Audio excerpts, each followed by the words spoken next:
My mom would be at all my sporting events. Let's say I was playing football, okay?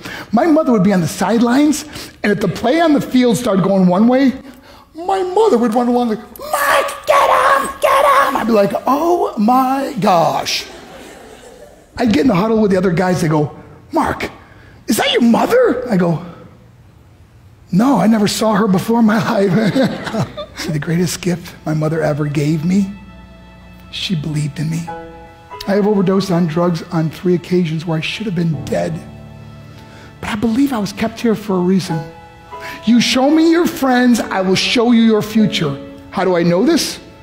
I hung out with losers, and I became the biggest loser of them all because I gave up everything I dreamt about as a little boy because of who I chose to surround myself with. My friends would drive me home at 2, 3, 4 in the morning. We'd be drunk and high, laughing in the car. We'd pull up in front of my house in New York. They go, Mark, the light's on. I go, oh man, my mother's up. See, my mom wouldn't go to bed until she knew her son was still alive. I'd walk in, she'd say, hi Mark, how was your night? I go, it was good, Mom, I'm just gonna go to bed. She goes, can I talk to you for a minute? I go, Mom, I'm tired, I'm just gonna go to bed. She goes, Mark, I haven't seen you all day and all night. Can I please talk to you? I said, man, just leave me alone. You bug me. I'd slam my bedroom door on the one person who believed in me. I was on a worldwide tour and we were wrestling overseas in Japan. After my wrestling match, I went upstairs in my hotel room and I fell asleep. There was a knock at my door at 3 o'clock in the morning. I got out of bed and I looked through the safety window and I could see it was a Japanese promoter. So I opened the door and he said, Mark, you need to call home. There's been an emergency. I went and got on the hotel room phone. I called back to the United States. I said, hey, what's going on? They said, Mark, I don't know how to tell you this. I said, just tell me what happened. I suddenly started crying. They go, Mark, I can't tell you. I said, just say it. They said, Mark, your mother died. I just threw the phone down. I ran out of my hotel room. I took the elevator to the lobby, and when the doors opened up, I just ran out into the street. I mean, there was no cars, there was no people. It was 3 o'clock in the morning. And I walked down the middle of a street in Hiroshima, Japan, and I remember looking up and just saying, Mom, I am so sorry. I flew home for her funeral, and I was so nervous to walk up to her casket, so I just stood way in the back. And I kept looking from a distance. I kept thinking to myself, Mom, please wake up.